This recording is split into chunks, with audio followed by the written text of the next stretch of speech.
Let's talk about Ohio State right now and their defense. Elite. That's a double elite for you, Coach. And it's putting you in the Alabama flashback machine as well. Just how dominant this defense is. They have playmakers and leaders at every level of their defense. It reminds me when I played at Alabama, we had Marcel Darius, a top 5 pick. We had Rolando McClain, a top 10 pick. We had Kareem Jackson, Drake Kirkpatrick, who's a legend here in Cincinnati, played for the Bengals. When you have defenders at every single level of the defense that can make difference in our impact players, they have Sonny Styles, we just talked about him. They have Arvell Reese, Caleb Downs, who you see right there on the TV. These are players who make a difference in this defense, and that's why they're one of the best teams in the country is because of this defense. I think if you look at some of the top defenses in the last 20 to 25 years, 01 Miami, 2011 Bama, and 21 Georgia stick out statistically. This defense is on pace to allow fewer points per game than that. And I know I am going to talk about their schedule here in a second, but this defense has absolutely been dominant. I want to shout out Matt Patricia. They lost, 7 or 8 starters from last year, but they're playing at a high level. And when you talk about the talent, it's one thing to have great talent, but when your great talent are your best leaders too, at every level, that's going to equal success. I will just say this. The average ranked scoring offense they've played, 81st in the country. So it hasn't been Murderer's Row. Yep. That's fine. You play who's on your schedule. I do think next week, to some degree, they might get tested, Coach, but hell of a job they've done on that side of the ball. So next week's Murderer's Row? Well, next week is a little more of a dynamic than what they've seen. Hey, Mark, I've been friends with Matt Patricia for 20-plus years and the new defense coordinator at Ohio State. I talked to him a couple times this week about what makes this defense, the best defense in the land, so unique. He kept saying effort and pursuit. And here's what he means. The defense, interior defense, defensive tackles and linebackers for Ohio State are so strong the last 5, 6, 7 weeks, people just bail. They don't even try to run interior. You know what they do? They do horizontal perimeter, run and pass, bubbles and screens. But I want to take a look. Take a look at the video, how strong the interior of the defense is. Here's Kenyatta Jackson, a little slant move. Mark, what happens? TFL. This is last week against UCLA. Then you have Kane McDonald. Watch this closely. Watch what he does to the center. That's 3 yards deep in the backfield. So you know what teams do? They bail. Now they're going to work the perimeter. Here's a perimeter run last week. Watch Sonny Styles put his foot in the ground and go. That's what he's talking about, pursuit and effort. Then finally, let's throw a bubble screen. Nope.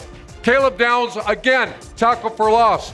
So they're playing so strong inside, teams aren't even trying. How do you defend perimeter, bubble screens, and perimeter run, effort, and pursuit? And Ohio State's elite at that right now. It's crazy. Offense is just taking a pass. I'm good. We're not even going to try that. It's Let's like try walking something Ohtani, else. right? Just what? go. Just like walking Ohtani. Take first base. Go ahead, Joey. We are 108 miles southwest of the Horseshoe here at the beautiful University of Cincinnati. More on the Bearcats taking on Cosmo and the Cougars in a moment. But first, 2 weeks ago, number 2, Indiana. What happened? Needed one of the best finishes in Big Ten history to get the victory on the road, remain unbeaten. Last week, number 3, Texas A&M, down 27 at home, rallied in the second half to also remain unbeaten. So when we ask the question, what are the biggest question marks around number 1 Ohio State right now?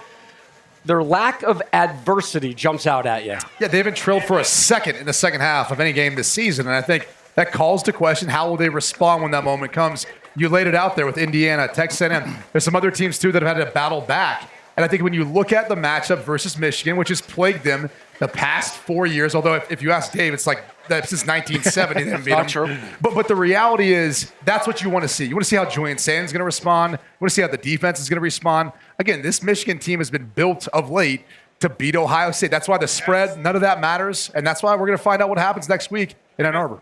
Yeah, to me, only concern I have for them is their run game. I feel like they haven't really been tested in the run game. We know they have a physical identity. And at some point in time, when you play a real football team, you're going to have to be able to line up and run the football. Bo Jackson has emerged as a good option for them, but they haven't been effective and efficient in the run game all season long. And I think that might hurt them in the long run, especially in the playoff. I think if you look at it, and Matt alluded to it earlier about the defense, as great as the defense has been, they've only faced 2 offenses in the top 50 in terms of yards per play against Power 5 opponents. And when it gets to playoff time, they're going to be facing a Georgia or an Oregon or an Alabama or Notre Dame, teams like that who have very high-powered offenses. Can that defense translate against some of those great offenses, which they haven't necessarily faced so far this year. Yeah, I agree with Brady on the adversity part, but also just there has to be some type of maybe mental hurdle. We've played games, and despite the rankings and numbers you just mentioned with Michigan, the 20-point spread, Michigan wasn't a good football team last year. They beat them. So when Michigan steps on that field, they mentally believe that they can beat Ohio State no matter what. Ohio State, there's no doubt they'll be motivated, but they're motivated every year, and they couldn't figure out how to win, how to beat this team in 4 years. So maybe there's some type of level of doubt when they go on that field. I don't know, but Yes. we'll see. Well, I mean, you guys are all basically saying the same thing, using different words, but pressure, pressure, pressure, pressure, and it builds. And it builds, and each year it builds. And I see the signs. Ohio State hasn't beat Michigan in 2,800 days. And Ryan Day, born on third base. And it builds, and it builds. And I'm telling you, if we get to halftime, third quarter, and Michigan is in this game ahead, you're going to see that 1,000-eye stare from Ryan Day. Where's the flags coming from? And all the nightmares are going to come back. And we're all saying it. Pressure, pressure, pressure. They've had none. We'll see what happens when they come to Ann Arbor. Coal turning into diamonds next week. Pressure, pressure, pressure. That's a Billy Joel song. That's what it reminds me. Yeah, listen, I've seen it. When you apply pressure to these guys, they crack. Pressure. Pressure. He can't even keep a straight face. I'm telling you. If nothing else, this messaging remains consistent. We've got a bonus Ask Dave question. Okay. That's just popping up on the screen right now. Yeah. All right, we need a bet for the big game. So we've heard Urban says he don't want to bet. I'm so confident I'll bet. If he sings "Hail to the Victors" in a Michigan jersey, I'll do whatever he wants. Whatever he wants. Whatever he wants. Coach. I just don't. Pressure. We'll discuss that later. I got to think that through. What a lack of confidence that is. He's not well dressed, by the way. That's a big tell. He's We'll do not something. confident. We'll do something. Don't crack into the pressure, Coach. Coach, is that pressure real in the Ohio State locker room? Is that real in their football offices? It is absolutely real because we're expected to win that game. Then we went on a run for, I think, 18 and 19 straight. So, yes, but what's my biggest concern about Ohio State going into next week? Nothing. I'm not worried about this.